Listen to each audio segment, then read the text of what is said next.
ನಮಸ್ಕಾರ. ನನ್ನ ಹೆಸರು Ranakumari T, assistant professor, department of economics, JRGC, Tavaragere. ಇವತ್ತು ನಾನು ಪಂಚವಾರ್ಷಿಕ ಯೋಜನೆಗಳು ಅನ್ನೋ ಕಾನ್ಸೆಪ್ಟ್ ಬಗ್ಗೆ ನಿಮಗೆ ಕ್ಲಾಸ್ ಮಾಡೋಕ್ಕೆ ಇಷ್ಟಪಡ್ತೀನಿ.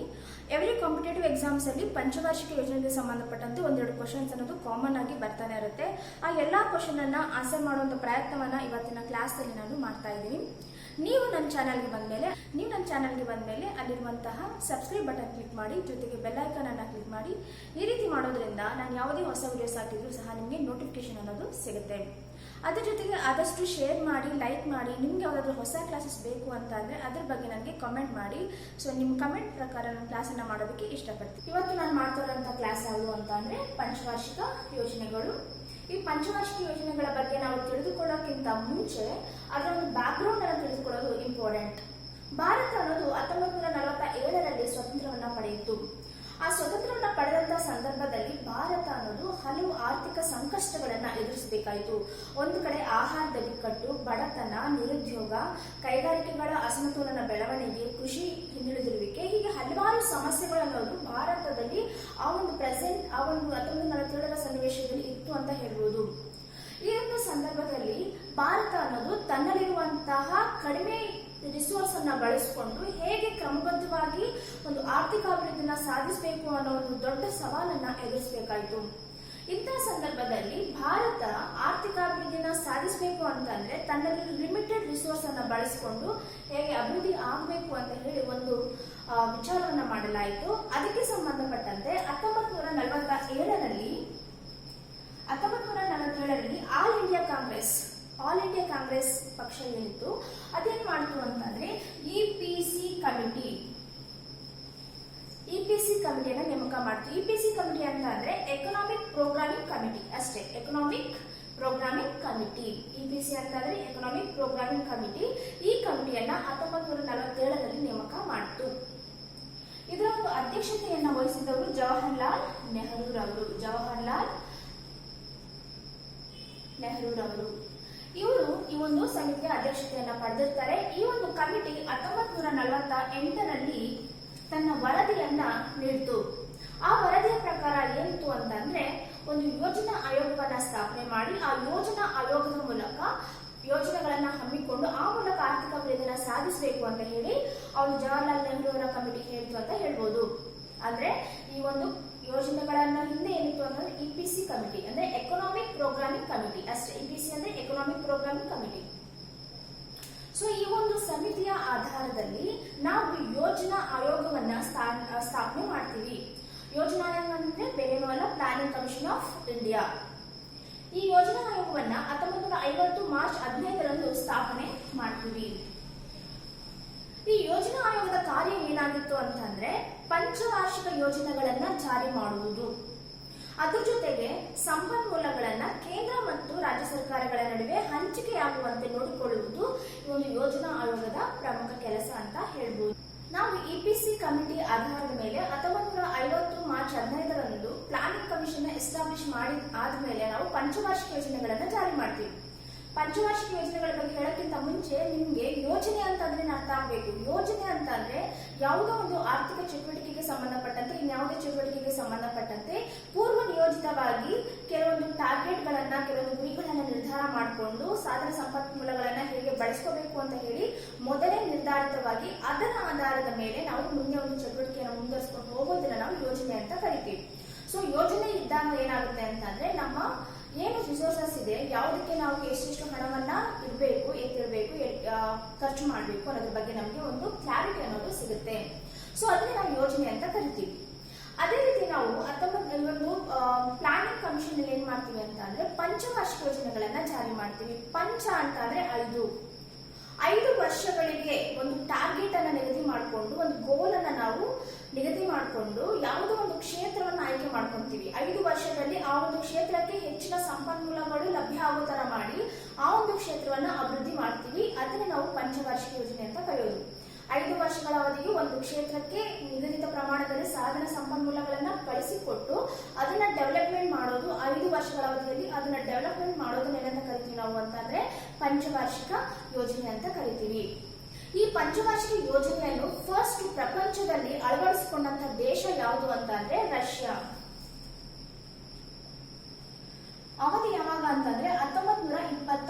1928ರಲ್ಲಿ ಈ ಒಂದು ರಷ್ಯಾ ಅನ್ನೋದು ಮೊದಲಿಗೆ ಪಂಚವಾರ್ಷಿಕ ಯೋಜನೆಯನ್ನ ಅಳವಡಿಸಿಕೊಂಡಿತು. ಆ ಒಂದು ಸಂದರ್ಭದಲ್ಲಿ ಇದ್ದಂತಹ ಅಧ್ಯಕ್ಷರು ಯಾರು ಅಂತ ಅಂದ್ರೆ ಸ್ಟಾಲಿನ್. ಆ ಒಂದು ಸಂದರ್ಭದಲ್ಲಿ ರಷ್ಯಾದ ಅಧ್ಯಕ್ಷರಾಗಿದ್ದವರು ಅಂತಂದ್ರೆ ಸ್ಟಾಲಿನ್. ಸೊ ಹಾಗಾಗಿ ಭಾರತ ಏನ್ ಮಾಡ್ತು ಅಂದ್ರೆ ರಷ್ಯಾದ ಪಂಚವಾರ್ಷಿಕ ಯೋಜನೆಯನ್ನ ನಾವು ಸಹ ಅಡಾಪ್ಟ್ ಮಾಡ್ಕೊಂಡ್ವಿ. ಕ್ವಶನ್ ರೈಸ್ ಆಗಿದೆ, ಭಾರತವು ತನ್ನ ಪಂಚವಾರ್ಷಿಕ ಯೋಜನೆಗಳಿಂದ ಯಾವ ದೇಶದಿಂದ ಎರವಲು ಪಡೆಯಲಾಗಿದೆ ಅಂತಂದ್ರೆ ರಷ್ಯಾ ದೇಶದಿಂದ ಎರವಲು ಪಡೆಯಲಾಗಿದೆ. ಪ್ರಪಂಚದಲ್ಲಿ ಮೊದಲ ಬಾರಿಗೆ ಒಂದು ರಷ್ಯಾ ಅನ್ನೋದು ಮೊದಲಿಗೆ ಪಂಚವಾರ್ಷಿಕ ಯೋಜನೆಯನ್ನ ಜಾರಿ ಮಾಡ್ತು ಅಂತ ಹೇಳ್ಬೋದು. ಅದೇ ರೀತಿ ನಮ್ಮ ಭಾರತದಲ್ಲೂ ಸಹ ಪಂಚವಾರ್ಷಿಕ ಯೋಜನೆಯನ್ನ 1951 ಏಪ್ರಿಲ್ 1ರಂದು ನಾವೇನ್ ಮಾಡ್ತೀವಿ ಅಂದ್ರೆ ಪ್ರಥಮ ಪಂಚವಾರ್ಷಿಕ ಯೋಜನೆಯನ್ನ ಜಾರಿ ಮಾಡ್ತೀವಿ. ಸೊ ಅದೇ ರೀತಿ ಇಲ್ಲಿ ರಷ್ಯಾದಲ್ಲಿ ಸ್ಟಾಲಿನ್ ಇದ್ರು ಆ ಟೈಮ್ ಅಲ್ಲಿ, ಇಲ್ಲೂ ಸಹ ನಮ್ಮ ಜವಾಹರ್ಲಾಲ್ ನೆಹರು ಅವರು ಭಾರತದಲ್ಲಿ ಅಂದಿನ ಒಂದು ಪ್ರಧಾನಮಂತ್ರಿಗಳಾಗಿದ್ರು. ಸೊ ಹಾಗಾಗಿ ಪಂಚವಾರ್ಷಿಕ ಯೋಜನೆ, ಭಾರತದ ಪಂಚವಾರ್ಷಿಕ ಯೋಜನೆಯ ಪಿತಾಮಹ ಯಾರು ಅಂತಂದ್ರೆ ಜವಾಹರ್ಲಾಲ್ ನೆಹರು ರವರು. ಜವಾಹರ್ಲಾಲ್ ನೆಹರು ಅವರನ್ನ ನಾವೆಂತ ಕರಿತೀವಿ ಅಂತಂದ್ರೆ ಭಾರತದ ಪಂಚವಾರ್ಷಿಕ ಯೋಜನೆಗಳ ಪಿತಾಮಹ ಅಂತ ಕರಿತೀವಿ. ನೋಡಿ, ಭಾರತದಲ್ಲಿ ನಾವು ಫಸ್ಟ್ ಪಂಚವಾರ್ಷಿಕ ಯೋಜನೆಯನ್ನು ಯಾವಾಗ ಜಾರಿ ಮಾಡ್ತೀವಿ ಅಂದ್ರೆ 1951-56ರಲ್ಲಿ ಪ್ರಥಮ ಪಂಚವಾರ್ಷಿಕ ಯೋಜನೆ. ಅಧ್ಯಕ್ಷರು ಯಾರಾಗಿದ್ರು, ಈ ಒಂದು ಯೋಜನೆಯ ಅಧ್ಯಕ್ಷರು ಯಾರಾಗಿದ್ರು ಅಂತಂದ್ರೆ ಜವಾಹರ್ಲಾಲ್ ನೆಹರು ರವರು. ಉಪಾಧ್ಯಕ್ಷರಾಗಿದ್ರು ಅಂದ್ರೆ ಗುಲ್ಜಾರಿಲಾಲ್ ನಂದಾ. ಯಾವ ಕ್ಷೇತ್ರಕ್ಕೆ ನಾವು ಹೆಚ್ಚಿನ ಪ್ರಾಮುಖ್ಯತೆಯನ್ನು ಕೊಡ್ವಿ, ಪ್ರಥಮ ಪಂಚವಾರ್ಷಿಕ ಯೋಜನೆಯಲ್ಲಿ ಯಾವ ಕ್ಷೇತ್ರಕ್ಕೆ ನಾವು ಆದ್ಯತೆಯನ್ನು ಕೊಡ್ವಿ ಅಂತ ಅಂದ್ರೆ ಕೃಷಿ ಮತ್ತು ನೀರಾವರಿ. ಕ್ವಶನ್ ರೈಸ್ ಆಗಿದೆ, ಪ್ರಥಮ ಪಂಚವಾರ್ಷಿಕ ಯೋಜನೆಯಲ್ಲಿ ಯಾವ ಕ್ಷೇತ್ರಕ್ಕೆ ಒಂದು ಹೆಚ್ಚಿನ ಆದ್ಯತೆಯನ್ನು ಕೊಡಲಾಯಿತು ಅಂತ ಅಂದ್ರೆ ಕೃಷಿ ಮತ್ತು ನೀರಾವರಿ. ಯಾವ ಒಂದು ಮಾದರಿಯನ್ನು ಅಳವಡಿಸಿಕೊಂಡ್ವಿ ಅಂತಂದ್ರೆ ಹ್ಯಾರಡ್ ಡೋಮನ್. ಏನಿದು ಮಾದರಿ ಅಂತಂದ್ರೆ ಹ್ಯಾರಡ್ ಡೋಮನ್ ಅವರು ಒಬ್ಬ ಎಕನಾಮಿಸ್ಟ್. ಅವ್ರು ಏನ್ ಮಾಡ್ತಾರೆ, ಒಂದು ದೇಶ ಅಭಿವೃದ್ಧಿ ಆಗಬೇಕು ಅಂತಂದ್ರೆ ಏನೆಲ್ಲ ಕ್ರಮಗಳನ್ನ ಕೈಗೊಳ್ಳಬೇಕು ಅಂತ ಹೇಳಿ ತಮ್ಮದೇ ಸಿದ್ಧಾಂತವನ್ನ ಮಂಡಿಸಿರ್ತಾರೆ. ಸೊ ಆ ಸಿದ್ಧಾಂತದ ಪ್ರಕಾರ ನಾವು ಈ ಒಂದು ಪಂಚವಾರ್ಷಿಕ ಯೋಜನೆಯನ್ನ ಡಿಸೈನ್ ಮಾಡ್ಕೊಂಡ್ವಿ. ಅದಕ್ಕೆ ನಾವು ಹ್ಯಾರಡ್ ಡೋಮನ್ ಮಾದರಿ ಅಂತ ಕರಿತೀವಿ ಅಷ್ಟೇ. ಕ್ವಶನ್ ರೈಸ್ ಆಗಿದೆ, ಪ್ರಥಮ ಪಂಚವಾರ್ಷಿಕ ಯೋಜನೆಯನ್ನ ಯಾವ ಮಾದರಿ ಎಂದು ಕರೆಯಲಾಗುತ್ತೆ ಅಂದ್ರೆ ಹ್ಯಾರಡ್ ಡೋಮನ್. ಇಲ್ಲಿ ಇನ್ನೊಂದು ನಾವು ನೋಡ್ಬೇಕಾದ ವಿಷಯ ಏನಂತಂದ್ರೆ ನಾವು ಟಾರ್ಗೆಟ್ ಇಟ್ಕೊಂಡಿದ್ದು 2% ಗ್ರೋತ್ ಆಗಬೇಕು ಅಂತ ಅನ್ಕೊಂಡ್ವಿ. ಬಟ್ ನಾವು ಅಚೀವ್ ಮಾಡಿದ ಎಷ್ಟು ಅಂತಂದ್ರೆ 3.6%. ವಿಶೇಷತೆಗಳನ್ನ ನಾವು ಕಾಣಬಹುದು. ಭಾರತದ ಪ್ರಥಮ IIT ಅನ್ನೋದು 1951ರಲ್ಲಿ ಸ್ಥಾಪನೆ ಆಗುತ್ತೆ. ಎಲ್ಲಿ ಅಂತಂದ್ರೆ ಪಶ್ಚಿಮ ಬಂಗಾಳದ ಖರಗ್ಪುರದಲ್ಲಿ ಪ್ರಥಮ IIT ಅನ್ನೋದು ಸ್ಥಾಪನೆ ಆಗುತ್ತೆ. IIT ಅಂತಂದ್ರೆ ಇಂಡಿಯನ್ ಇನ್ಸ್ಟಿಟ್ಯೂಟ್ ಆಫ್ ಟೆಕ್ನಾಲಜಿ ಅನ್ನ ನಾವು ಕರಿತೀವಿ, IIT ಅಂತ ಹೇಳಿ ಕರಿತೀವಿ. ಇಂಜಿನಿಯರಿಂಗ್ ಸಂಬಂಧಪಟ್ಟಂತ ದೇಶದ ಅತ್ಯುನ್ನತ ವಿಶ್ವವಿದ್ಯಾಲಯಗಳು ಅಂತಾನೆ ಹೇಳ್ಬೋದು. ಸೊ ಈ IITಗಳು ಫಸ್ಟ್ ನಾವು 1951ರಲ್ಲಿ ಮೊದಲ ಪಂಚವಾರ್ಷಿಕ ಯೋಜನೆಯಲ್ಲಿ ಸ್ಥಾಪನೆ ಮಾಡ್ತೇವೆ. ಅದ್ರ ಜೊತೆಗೆ ಇನ್ನು ಉಳಿದಂತ 4 IITಗಳು ಸಹ ಸ್ಥಾಪನೆ ಆಗುತ್ತೆ. ಒಟ್ಟು 5 IITಗಳು ಮೊದಲ ಪಂಚವಾರ್ಷಿಕ ಯೋಜನೆಯಲ್ಲಿ ಎಸ್ಟಾಬ್ಲಿಷ್ ಆಗ್ತವೆ ಅಂತ ನಾವು ಹೇಳ್ಬೋದು. ಅದರ ಜೊತೆಗೆ UGC ಯೂನಿವರ್ಸಿಟಿ ಗ್ರಾಂಟ್ಸ್ ಕಮಿಷನ್ ಇದು ಸಹ ಅಂದ್ರೆ ವಿಶ್ವವಿದ್ಯಾಲಯ ಧನ ಸಹಾಯ ಆಯೋಗ ಅನ್ನೋದು 1956ರಲ್ಲಿ ಸ್ಥಾಪನೆ ಆಗುತ್ತೆ. ಇಲ್ಲಿ ಒಂದು ವಿಶೇಷತೆ ಇದೆ, ಏನು ಅಂತಂದ್ರೆ ಈ ಒಂದು UGC ಅನ್ನ ಪ್ರಾರಂಭ ಮಾಡಿದವರು ಅಂತಂದ್ರೆ ಒಂದು ಇನಾಗ್ರೇಟ್ ಮಾಡಿದವರು ಯಾರು ಅಂತಂದ್ರೆ ಮೌಲಾನಾ ಅಬ್ದುಲ್ ಕಲಾಂ ರವರು. ಮೌಲಾನಾ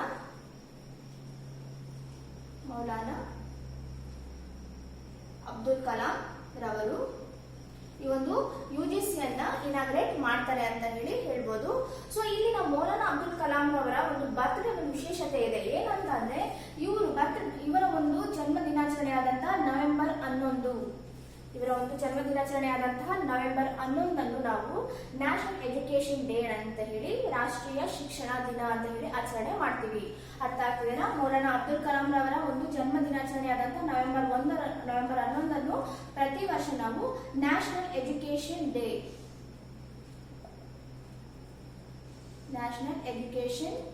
ಡೇ ಅಂತ ಹೇಳಿ ಸೆಲೆಬ್ರೇಟ್ ಮಾಡ್ತೀವಿ.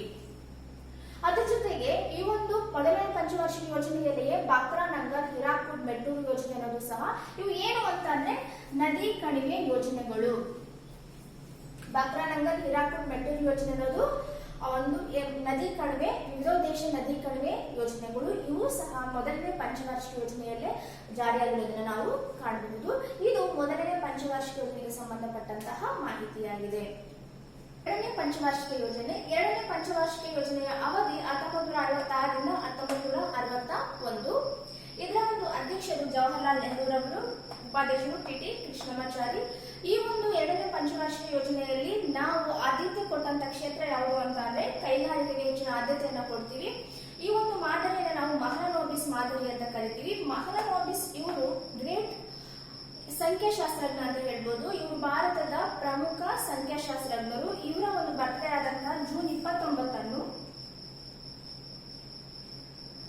29 ನಾವು ಸಂಖ್ಯಾಶಾಸ್ತ್ರ ದಿನ ಅಂತ ಹೇಳಿ ಆಚರಣೆ ಮಾಡ್ತೀವಿ. ರಾಷ್ಟ್ರೀಯ ಸಂಖ್ಯಾಶಾಸ್ತ್ರ ದಿನ ಅಂತ ಹೇಳಿ ಆಚರಣೆ ಮಾಡ್ತೀವಿ ಜೂನ್ 29. ಸೊ ಈ ಒಂದು ಎರಡನೇ ಪಂಚವಾರ್ಷಿಕ ಯೋಜನೆಯ ಟಾರ್ಗೆಟ್ ಎಷ್ಟಿತ್ತು ಅಂತಂದ್ರೆ 5% ಆಫ್ ಡೆವಲಪ್ಮೆಂಟ್ ನಾವು ಸಾಧಿಸಬೇಕು ಅಂತ ಹೇಳಿದ್ವಿ. ಆದ್ರೆ ಆಕ್ಚುಲಿ ಅಚೀವ್ ಆಗಿದ್ದು 4.75 ಅನ್ನೋದು ಅಚೀವ್ ಆಯಿತು ಅಂತಾನೆ ಹೇಳ್ಬೋದು. ಸೊ ಈ ಎರಡನೇ ಪಂಚವಾರ್ಷಿಕ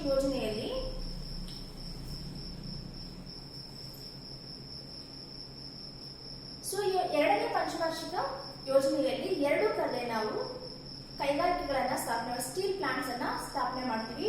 ಮೊದಲನೇದು ಬಿಲಾಯಿ. ಈ ಬಿಲಾಯಿಯಲ್ಲಿ ನಾವು ಸ್ಟೀಲ್ ಪ್ಲಾಂಟ್ ಅನ್ನ ಎಸ್ಟಾಬ್ಲಿಷ್ ಮಾಡ್ತೀವಿ. ಈ ಬಿಲಾಯಿ ಕೈಗಾರಿಕೆಯನ್ನ ಯಾವ ಒಂದು ದೇಶದ ಸಹಾಯದೊಂದಿಗೆ ಮಾಡ್ತೀವಿ ಅಂತಂದ್ರೆ ರಷ್ಯಾದ ಒಂದು ಸಹಾಯದೊಂದಿಗೆ ಬಿಲಾಯಿಯಲ್ಲಿ ಪ್ರಥಮ ಸ್ಟೀಲ್ ಪ್ಲಾಂಟ್ ಅನ್ನ ನಾವು ಎಸ್ಟಾಬ್ಲಿಷ್ ಮಾಡ್ತೀವಿ. ಆವಾಗ ನೀವು ನೆನ್ಪಿಟ್ಕೊಳ್ಳಿ, ಭಾರತ ಸರ್ಕಾರದ ಪ್ರಥಮ ಸ್ಟೀಲ್ ಪ್ಲಾಂಟ್ ಅಥವಾ ಸ್ಟೀಲ್ ಕೈಗಾರಿಕೆ ಯಾವುದು ಅಂತ ಅಂದ್ರೆ ಬಿಲಾಯಿ. ಯಾವ ದೇಶ ಇದಕ್ಕೆ ಸಹಾಯ ಮಾಡ್ತು ಅಂತ ಅಂದ್ರೆ ರಷ್ಯಾ. ಅದಾದ್ಮೇಲೆ ದುರ್ಗಾಪುರ ಪಶ್ಚಿಮ ಬಂಗಾಳದ ದುರ್ಗಾಪುರಲ್ಲೂ ಸಹ ನಾವು ಸೆಕೆಂಡ್ ಸ್ಟೀಲ್ ಪ್ಲಾಂಟ್ ಅಥವಾ ಸ್ಟೀಲ್ ಕೈಗಾರಿಕೆಯನ್ನ ಸ್ಥಾಪನೆ ಮಾಡ್ತೀವಿ ಅಂತ ಹೇಳ್ಬೋದು. ಈ ಒಂದು ಕೈಗಾರಿಕೆಗೆ ಸಹಾಯ ಮಾಡಿದವರು ಯಾರು ಅಂತ ಅಂದ್ರೆ ಇಂಗ್ಲೆಂಡ್ ಈ ಒಂದು ಕೈಗಾರಿಕೆಯ ಸ್ಥಾಪನೆಗೆ ಸಹಾಯ ಮಾಡಿತು.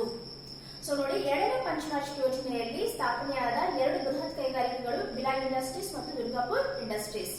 ಅದರಲ್ಲಿ ಬಿಲಾಯಿ ಅನ್ನೋದು ಭಾರತ ಸರ್ಕಾರದ ಪ್ರಥಮ ಸ್ಟೀಲ್ ಪ್ಲಾಂಟ್ ಅಂತಾನೆ ಹೇಳ್ಬೋದು. ಅದ್ರ ಜೊತೆಗೆ ನಾವು ಈ ಒಂದು 1956ರಲ್ಲಿ ಹೊಸ ಕೈಗಾರಿಕಾ ನೀತಿಯನ್ನ ಜಾರಿ ಮಾಡ್ತೀವಿ. ಈ ಕೈಗಾರಿಕಾ ನೀತಿಯನ್ನ ಭಾರತದ ಆರ್ಥಿಕ ಸಂವಿಧಾನ ಅಂತ ಕರೀತಾರೆ. ಸೊ ನಿಮ್ಗೆ ಇಲ್ಲಿ ಕ್ವಶನ್ ರೈಸ್ ಆಗ್ಬೋದು, ಯಾವ ಒಂದು ಕೈಗಾರಿಕಾ ನೀತಿಯನ್ನ ಭಾರತದ ಆರ್ಥಿಕ ಸಂವಿಧಾನ ಅಂತ ಕರೀತಾರೆ ಅಂತಂದ್ರೆ 1956ರ ಕೈಗಾರಿಕಾ ನೀತಿ ಯಾವಾಗ ಜಾರಿಯಾಯಿತು ಅಂದ್ರೆ ಎರಡನೇ ಪಂಚವಾರ್ಷಿಕ ಯೋಜನೆಯ ಸಮಯದಲ್ಲಿ. ಈ ಒಂದು ಅವಧಿಯಲ್ಲಿ ಅಂದ್ರೆ ಎರಡನೇ ಪಂಚವಾರ್ಷಿಕ ಯೋಜನೆಯ ಅವಧಿಯಲ್ಲಿ ನಾವು ಮಿಶ್ರ ಆರ್ಥಿಕ ವ್ಯವಸ್ಥೆಯನ್ನ ಅಳವಡಿಸಿಕೊಳ್ತೀವಿ. ಮಿಶ್ರ ಆರ್ಥಿಕ ವ್ಯವಸ್ಥೆಯನ್ನ ಅಳವಡಿಸಿಕೊಳ್ತೀವಿ. ಏನಿದೆ ಮಿಶ್ರ ಆರ್ಥಿಕ ವ್ಯವಸ್ಥೆ ಅಂತ ಅಂದ್ರೆ ಆರ್ಥಿಕ ಚಟುವಟಿಕೆಗಳಲ್ಲಿ ಸರ್ಕಾರ ಮತ್ತು ಪ್ರೈವೇಟ್ ಪೀಪಲ್ ಅಂದ್ರೆ ಖಾಸಗಿಯವರು ಸಹ ಸೇರ್ಕೊಂಡು ಆರ್ಥಿಕ ಚಟುವಟಿಕೆಗಳನ್ನ ನಡೆಸೋದಕ್ಕೆ ನಾವು ಮಿಶ್ರ ಆರ್ಥಿಕ ವ್ಯವಸ್ಥೆ ಅಂತ ಹೇಳಿ ಕರಿತೀವಿ. ಸೊ ಹೀಗೆ 1956 ಕೈಗಾರಿಕೆ ನೀತಿಯನ್ನ ಅಳವಡಿಸಿಕೊಳ್ತೀವಿ. ಇದನ್ನೇನಂತ ಕರಿತೀವಿ, ಭಾರತದ ಆರ್ಥಿಕ ಸಂವಿಧಾನ ಅಂತ ಹೇಳಿ ಕರಿತೀವಿ. ಇಷ್ಟು ಎರಡನೇ ಪಂಚವಾರ್ಷಿಕ ಯೋಜನೆಗೆ ಸಂಬಂಧಪಟ್ಟಂತಹ ಪ್ರಮುಖ ಅಂಶಗಳು ಅಂತ ಹೇಳ್ಬೋದು. ಮೂರನೇ ಪಂಚವಾರ್ಷಿಕ ಯೋಜನೆ. ಈ ಒಂದು ಮೂರನೇ ಪಂಚವಾರ್ಷಿಕ ಯೋಜನೆಯ ಅವಧಿ ಬಂದು 1961ರಿಂದ 1966. ಸೊ ಇದರ ಅಧ್ಯಕ್ಷರು ಜವಾಹರ್ಲಾಲ್ ನೆಹರು ಮತ್ತು ಲಾಲ್ ಬಹದ್ದೂರ್ ಶಾಸ್ತ್ರಿ. ನಾನು ಯಾಕೆ ಇಬ್ಬರ ಹೆಸರು ಹಾಕಿದ್ದೀನಿ ಅಂತಂದ್ರೆ ಜವಾಹರ್ಲಾಲ್ ನೆಹರು ಅವರ ಮರಣಾನಂತರ ಲಾಲ್ ಬಹದ್ದೂರ್ ಶಾಸ್ತ್ರಿ ಅವರು ಈ ಒಂದು ಯೋಜನೆಯ ಉಸ್ತುವಾರಿ ಅಂದ್ರೆ ಲಾಲ್ ಬಹದ್ದೂರ್ ಶಾಸ್ತ್ರಿ ಅವರು ಆ ಟೈಮಲ್ಲಿ ಪ್ರಧಾನಮಂತ್ರಿಗಳಾಗ್ತಾರೆ. ಸೊ ಹಾಗಾಗಿ ಇದರ ಅಧ್ಯಕ್ಷತೆಯನ್ನು ಅವರು ವಹಿಸ್ಕೊತಾರೆ ಅಂತ ಹೇಳ್ಬೋದು. ಅದಾದ್ಮೇಲೆ ಉಪಾಧ್ಯಕ್ಷರು ಮೊದಲಿಗೆ ಸಿಎಂ ತ್ರಿವೇದಿ ಅಂತ ಇರ್ತಾರೆ. ಅದಾದ್ಮೇಲೆ ಅಶೋಕ್ ಮೆಹ್ತಾ ಇವರು ಉಪಾಧ್ಯಕ್ಷರಾಗಿ ಕೆಲಸವನ್ನು ನಿರ್ವಹಿಸ್ತಾರೆ ಅಂತ ಹೇಳ್ಬೋದು. ಈ ಒಂದು ಮೂರನೇ ಪಂಚವಾರ್ಷಿಕ ಯೋಜನೆಯಲ್ಲಿ ಯಾವ ಒಂದು ಕ್ಷೇತ್ರಕ್ಕೆ ನಾವು ಆದ್ಯತೆ ಕೊಟ್ವಿ ಅಂತ ಅಂದ್ರೆ ಕೃಷಿ ಕ್ಷೇತ್ರಕ್ಕೆ ಆದ್ಯತೆಯನ್ನ ಕೊಟ್ಟಿದ್ವಿ. ಈ ಮಾದರಿಯನ್ನ ಗಾಡ್ಗಿಲ್ ಮಾದರಿ ಅಂತ ಕರೀತಾರೆ. ಅಂದ್ರೆ ಗಾಡ್ಗಿಲ್ ಸೂಚಿಸಿದಂತಹ ಆರ್ಥಿಕ ಮಾದರಿ ಅಂತ ಹೇಳಿ ನಾವು ಈ ಒಂದು ಮೂರನೇ ಪಂಚವಾರ್ಷಿಕ ಯೋಜನೆಯನ್ನ ಕರಿತೀವಿ. ಈ ಒಂದು ಅಭಿವೃದ್ಧಿಯ ದರ ಟಾರ್ಗೆಟೆಡ್ 5.6. ನಾವು 5.6 ಅಷ್ಟು ಟಾರ್ಗೆಟ್ ಇಟ್ಕೊಂಡಿದ್ವಿ. ಆದ್ರೆ ಆಕ್ಚುಲಿ ನಾವು ಅಚೀವ್ ಮಾಡಿದ್ದು 2.8 ಓನ್ಲಿ. ಯಾಕಿಷ್ಟು ಕಡಿಮೆ ಆಯಿತು? ಈ ಮೂರನೇ ಪಂಚವಾರ್ಷಿಕ ಯೋಜನೆಯ ಅವಧಿಯಲ್ಲಿ ನಾವು ಅನ್ಕೊಂಡಿರೋ ಟಾರ್ಗೆಟ್ ಗಿಂತ ಅಚೀವ್ ಮಾಡಿದ್ದು ತುಂಬಾ ಕಡಿಮೆ. ಅದಕ್ಕೆ ರೀಸನ್ಸ್ ಇದೆ. ಏನಂತ ಅಂದ್ರೆ ಭಾರತ ಈ ಒಂದು ಅವಧಿಯಲ್ಲಿ 2 ಯುದ್ಧಗಳನ್ನ ಎದುರಿಸಬೇಕಾಯಿತು. ಅದರಲ್ಲಿ ಫಸ್ಟ್ ಒನ್ 1962ರಲ್ಲಿ ಭಾರತ ಮತ್ತು ಚೀನಾ. ಅದೇ ರೀತಿ 1965ರಲ್ಲಿ ಭಾರತ ಮತ್ತು ಪಾಕಿಸ್ತಾನ ಯುದ್ಧಗಳು ಅನ್ನೋದು ಈ ಟೈಮಲ್ಲಿ ನಡೆಯುತ್ತೆ. ಅದ್ರ ಜೊತೆಗೆ ಭೀಕರ ಕ್ಷಾಮ ಅನ್ನೋದು ಈ ಒಂದು ಅವಧಿಯಲ್ಲಿ ತಲೆದೋರ್ತು ಅಂತ ಹೇಳ್ಬೋದು. ಭೀಕರ ಕ್ಷಾಮ ಅಂತ ಅಂದ್ರೆ ಆಹಾರ ಸಿಗದಿರುವಂತಹ ಒಂದು ಪರಿಸ್ಥಿತಿ. ಭಾರತ ಅಚೀವ್ ಮಾಡಿ ಅಂದ್ರೆ ಅಭಿವೃದ್ಧಿಯ ಕಡೆಗೆ ತನ್ನ ಗಮನವನ್ನ ಹರಿಸೋದನ್ನ ಬಿಟ್ಟು ಯುದ್ಧಗಳ ಕಡೆ ಹೆಚ್ಚಿನ ಗಮನವನ್ನ ಹರಿಸಬೇಕಾದಂತಹ ಸಂದರ್ಭ ಒದಗಿದ್ದರಿಂದ ನಾವು ಅನ್ಕೊಂಡಿದ್ದಕ್ಕಿಂತ ಕಡಿಮೆ ಅಚೀವ್ಮೆಂಟ್ ಮಾಡಿದೀವಿ ಅಂತಾನೆ ಹೇಳ್ಬೋದು. ಅದ್ರ ಜೊತೆಗೆ ಭಾರತ ಆ ಒಂದು ಸಮಯದಲ್ಲಿ ಭೀಕರ ಕ್ಷಾಮವನ್ನ ಎದುರಿಸಬೇಕಾಯಿತು. ಅದ್ರ ಜೊತೆಗೆ 1965ರಲ್ಲಿ ನಾವು ಆಹಾರ ನಿಗಮವನ್ನ ಸ್ಥಾಪನೆ ಮಾಡ್ತೀವಿ. ರಾಷ್ಟ್ರೀಯ ಆಹಾರ ನಿಗಮವನ್ನ ಸ್ಥಾಪನೆ ಮಾಡ್ತೀವಿ. ಇನ್ನೊಂದು ಪ್ರಮುಖವಾದಂತಹ ಅಂಶ ಒಂದು ಮೂರನೇ ಪಂಚವಾರ್ಷಿಕ ಯೋಜನೆ ನಡೆಯಿತು. ಅದು ಯಾವುದು ಅಂತಂದ್ರೆ 1965ರಲ್ಲಿ ಗುಜರಾತ್ನ ಆನಂದ್ನಲ್ಲಿ ಅಮೂಲ್ ಸಂಸ್ಥೆಯನ್ನ ಕುರಿಯನ್ ಅವರು ಸ್ಥಾಪನೆ ಮಾಡ್ತಾರೆ. ನೋಡಿ, 1965ರಲ್ಲಿ ಗುಜರಾತ್ನ ಆನಂದ್ನಲ್ಲಿ ಅಮೂಲ್ ಸಂಸ್ಥೆಯನ್ನ ಕುರಿಯನ್ ರವರು ಸ್ಥಾಪನೆ ಮಾಡ್ತಾರೆ. ಅದರ ಮೂಲಕ ಆಪರೇಷನ್ ಫ್ಲಡ್ ಅನ್ನೋ ಹಾಲಿನ ಕ್ರಾಂತಿ ಅನ್ನೋದು ನಡೆಯುತ್ತೆ ಅಥವಾ ಶ್ವೇತ ಕ್ರಾಂತಿ ಅನ್ನೋದು ನಡೆಯುತ್ತೆ ಅಂತಾನೆ ಹೇಳ್ಬೋದು. ಸೊ ಶ್ವೇತ ಕ್ರಾಂತಿ ಯಾವ ಒಂದು ಪಂಚವಾರ್ಷಿಕ ಯೋಜನೆಯಲ್ಲಿ ಹಮ್ಮಿಕೊಳ್ಳಲಾಯಿತು ಅಂತಂದ್ರೆ ಮೂರನೇ ಪಂಚವಾರ್ಷಿಕ ಯೋಜನೆ. ಅದರ ಉಸ್ತುವಾರಿ ಯಾರಿಗಿತ್ತು ಅಂತಂದ್ರೆ ಕುರಿಯನ್ ರವರಿಗೆ. ಎಲ್ಲಿ ಅಂತಂದ್ರೆ ಗುಜರಾತ್ನ ಆನಂದ್ನಲ್ಲಿ. ಸಂಸ್ಥೆ ಯಾವುದು ಅಂತಂದ್ರೆ ಅಮೂಲ್ ಸಂಸ್ಥೆ. ಇಲ್ಲಿ ಇನ್ನೊಂದು ರೀತಿ ಕ್ವಶನ್ ಕೇಳ್ತಾರೆ, ಏನಂತಂದ್ರೆ ಮೂರನೇ ಪಂಚವಾರ್ಷಿಕ ಯೋಜನೆಯಲ್ಲಿ ಯಾವ ಒಂದು ವಿಷಯಕ್ಕೆ ಅಥವಾ ಯಾವ ಒಂದು ಕ್ಷೇತ್ರಕ್ಕೆ ಆದ್ಯತೆಯನ್ನು ನೀಡಲಾಯಿತು ಅಂತಂದ್ರೆ ಕೃಷಿಗೆ. ಅದೇ ರೀತಿ ಈ ಒಂದು ಮೂರನೇ ಪಂಚವಾರ್ಷಿಕ ಯೋಜನೆಯಲ್ಲಿ ಯಾವ ಮಾದರಿ ಎಂದು ಕರೆಯಲಾಗುತ್ತೆ ಅಂದ್ರೆ ಘಾಟಿ ಮಾದರಿ. ಭಾರತೀಯ ಆಹಾರ ನಿಗಮ ಯಾವಾಗ ಸ್ಥಾಪನೆ ಆಯಿತು ಅಂದ್ರೆ 1965. ಯಾವ ಪಂಚವಾರ್ಷಿಕ ಯೋಜನೆ ಅಂತಂದ್ರೆ ಮೂರನೇ ಪಂಚವಾರ್ಷಿಕ ಯೋಜನೆ.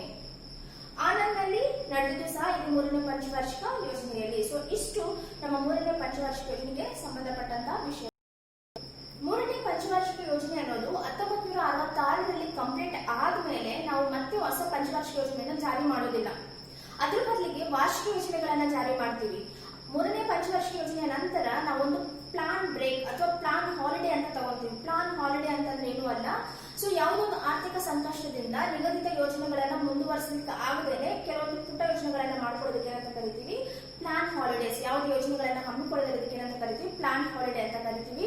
ನಾವು ಮೂರನೇ ಪಂಚವಾರ್ಷಿಕ ಯೋಜನೆಯ ನಂತರ ಪ್ಲಾನ್ ಹಾಲಿಡೇನ ತಗೊಂತೀವಿ. ಯಾಕೆ ಅಂತಂದ್ರೆ ನಾವು ಯಾವಾಗಲೇ ಹೇಳಿದೆ 1962ರ ಭಾರತ ಚೀನಾ ಯುದ್ಧ, 1965ರ ಭಾರತ ಪಾಕಿಸ್ತಾನ ಯುದ್ಧ ಮತ್ತು ಕ್ಷಾಮಗಳು ಏನ್ ಮಾಡ್ತು ಅಂತಂದ್ರೆ ಭಾರತದ ಆರ್ಥಿಕತೆಯನ್ನು ಮತ್ತಷ್ಟು ಕುಗ್ಗುವಂತೆ ಮಾಡಿತು. ನಮ್ಮಲ್ಲಿ ರಿಸೋರ್ಸಸ್ ಕಡಿಮೆ ಆಯಿತು. ಆ ಸಂದರ್ಭದಲ್ಲಿ ನಾವು ಮತ್ತೊಂದು ಪಂಚವಾರ್ಷಿಕ ಯೋಜನೆಯನ್ನ ಹಮ್ಮಿಕೊಳ್ಳುವಷ್ಟು ಸಂಪನ್ಮೂಲಗಳು ನಮ್ಮಲ್ಲಿ ಇಲ್ಲದೆ ಆಯಿತು.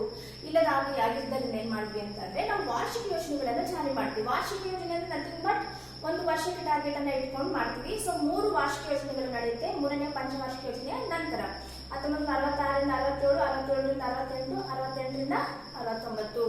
ಸೊ ಈ ಪಂಚವಾರ್ಷಿಕ ಯೋಜನೆಗಳ ಅವಧಿ, ಈ ಒಂದು ವಾರ್ಷಿಕ ಯೋಜನೆಗಳ ಅವಧಿಯಲ್ಲಿ ಇಂದಿರಾ ಗಾಂಧಿ ಅವರು ಪ್ರಧಾನಮಂತ್ರಿ ಆಗಿರೋದು ನಿಮ್ಗೆ ಗೊತ್ತಿರುತ್ತೆ. ಸೊ ಅದ್ರ ಜೊತೆಗೆ ಇಲ್ಲಿ ನಾವು ಹಸಿರು ಕ್ರಾಂತಿ ಅನ್ನೋದು ಸ್ಟಾರ್ಟ್ ಆಗುತ್ತೆ. ನೋಡಿ, ವಾರ್ಷಿಕ ಯೋಜನೆಗಳ 1966ರಲ್ಲಿ ನಾವು ಹಸಿರು ಕ್ರಾಂತಿಯನ್ನ ಹಮ್ಮಿಕೊಳ್ತೀವಿ. ಹಸಿರು ಕ್ರಾಂತಿ ಅಂತಂದ್ರೆ ಏನು ಅಂದ್ರೆ ಕೃಷಿಯಲ್ಲಿ ತೆಗೆದುಕೊಂಡಂತಹ ಕೆಲವೊಂದು ನೀತಿ ನಿರ್ಧಾರಗಳಿಂದಾಗಿ ಕೃಷಿ ಉತ್ಪಾದನೆಯಲ್ಲಿ ಆಗುವಂತಹ ರಾಪಿಡ್ ಗ್ರೋತ್ ಅನ್ನ ನಾವು ಹಸಿರು ಕ್ರಾಂತಿ ಅಂತ ಕರಿತೀವಿ. ಅದಕ್ಕೆ ಸಂಬಂಧಪಟ್ಟಂತೆ ಹಸಿರು ಕ್ರಾಂತಿ ಬಗ್ಗೆ ಒಂದು ವಿಶೇಷವಾದಂತಹ ಕ್ಲಾಸ್ ಅನ್ನು ನಾನು ಮಾಡ್ತೀನಿ. ಈ ಒಂದು ಹಸಿರು ಕ್ರಾಂತಿ ಅನ್ನೋದು ಯಾವಾಗ ಸ್ಟಾರ್ಟ್ ಆಯ್ತು ಅಂದ್ರೆ ವಾರ್ಷಿಕ ಯೋಜನೆಗಳಲ್ಲಿ. ಇದನ್ನ ನಾವು ಪ್ಲಾನ್ ಹಾಲಿಡೇ ಅಂತ ಕರಿತೀವಿ. ಯಾಕೆ ಅಂತಂದ್ರೆ ಈ ಒಂದು ಅವಧಿಯಲ್ಲಿ ನಾವು ಯಾವುದೇ ರೀತಿಯಾದಂತಹ ದೊಡ್ಡ ಮಟ್ಟದ ಯೋಜನೆಗಳನ್ನ ಅಳವಡಿಸಿಕೊಳ್ಳೋದಕ್ಕೆ ಸಾಧ್ಯ ಆಗಿಲ್ಲ. ಸೊ ಹಾಗಾಗಿ ಇದನ್ನ ಏನಂತ ಕರಿತೀವಿ ನಾವು ಪ್ಲಾನ್ ಹಾಲಿಡೇ ಅಂತ ಕರಿತೀವಿ. 3 ವಾರ್ಷಿಕ ಯೋಜನೆಗಳ ನಂತರ ಭಾರತದ ಆರ್ಥಿಕತೆ ಅನ್ನೋದು ಸುಧಾರಣೆ ಆಗುತ್ತೆ. ಆ ಒಂದು ಸಂದರ್ಭದಲ್ಲಿ ನಾವು 4ನೇ ಪಂಚವಾರ್ಷಿಕ ಯೋಜನೆಯನ್ನ ಜಾರಿ ಮಾಡ್ತೀವಿ 1966ರಿಂದ 1974. ಈ ಒಂದು ಅಧ್ಯಕ್ಷತೆಯನ್ನು ವಹಿಸಿಕೊಂಡವರು ಯಾರು ಅಂದ್ರೆ ಇಂದಿರಾ ಗಾಂಧಿ ಅವರು. ಆ ಒಂದು ಟೈಮಲ್ಲಿ PM ಆಗಿರ್ತಾರೆ. ಆದ್ಯತೆ ಏನಕ್ಕೆ ಕೊಡ್ತೀವಿ ಅಂತ ಅಂದ್ರೆ ಸ್ಥಿರತೆಯೊಂದಿಗೆ ಬೆಳವಣಿಗೆ ಮತ್ತು ಸ್ವಪ್ರಗತಿ ಅಂತಂದ್ರೆ ಎಲ್ಲಾ ಕ್ಷೇತ್ರಗಳ ಅಭಿವೃದ್ಧಿ.